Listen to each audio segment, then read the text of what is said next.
When it comes to the climate crisis, people often think of oil and gas, the transportation industry, but they don't think about fashion. People don't think about petrochemicals and fossil fuels as a really key component of how our clothes are made today. I was shocked awake by how damaging the apparel industry is to the environment and how people are living as a result of that damage. And it really was that moment, that eye-opening moment where I was like, the decisions we're making when we're sitting and looking at a financial plan or choosing to buy this shade of red over this shade of red has such a knock-on effect. I had established such a feeling of pride for the level and scale at which I had operated in the industry. And in 2010, that didn't feel like pride anymore. It actually felt like I had contributed to a really big problem. It was kind of at that moment where I just felt like I need to think about this differently, and I need to use what I know how to do, which is really drive customer engagement, build amazing products and experiences for the better good. When you start to understand the scale and the size of the retail industry, it's hard to not think about waste, both waste beginning of supply chain through the production. After those products are sold, where are they going? One of the big problems with our industry is 20 to 30% of all apparel produced never sells. So you're overproducing by sometimes 30%, 50% just to hit your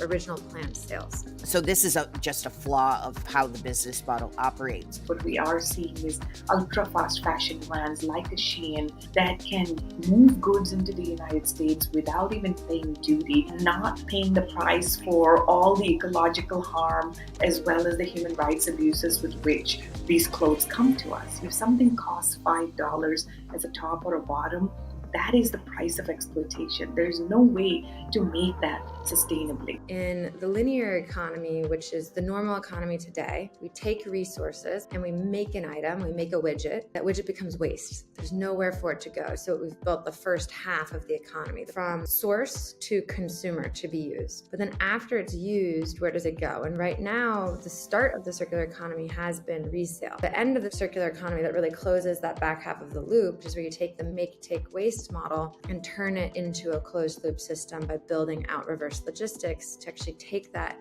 and put it back into use. And there are various ways to quote unquote recycle, which is an all-encompassing term for just finding a second use. In some cases that is resale. In some cases that is breaking it down into rags or fibers that go into something else. If there's a community need that could use an item or reuse an item, or if an item could be resold, that's the best next step. I believe that we can build recycling infrastructure that still supports reuse and repair. True fiber to fiber textile recycling is actually relatively new in its kind of maturity. We're still not running a huge amount of product through that system, and it can't absorb the various materials and contents that are in all the clothes that we wear. We don't have infrastructure built out for collection and sorting like we do in other types of post-consumer items like plastics or cans and bottles. So where does clothing come back? Who sorts it? How do we build out that infrastructure? So the first step is to really identify and get a foolproof way to mechanically sort, separate, and grade your apparel so you know what the fiber content is. Many of our fibers are blends, and that mechanical recycling can't address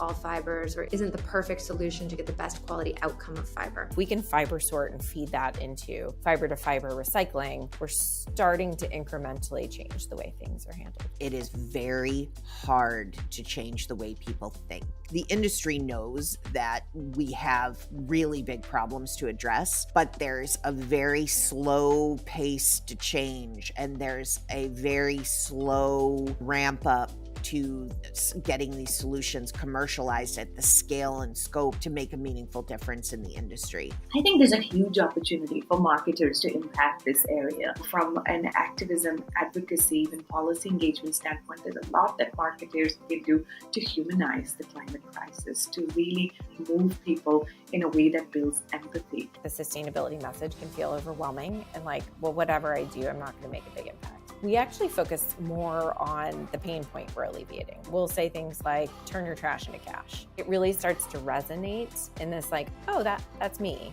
I can do that. What helps to enable consumer and post-consumer recycling? It's a value of some type. I think from just a marketing strategy, you have to make this very human.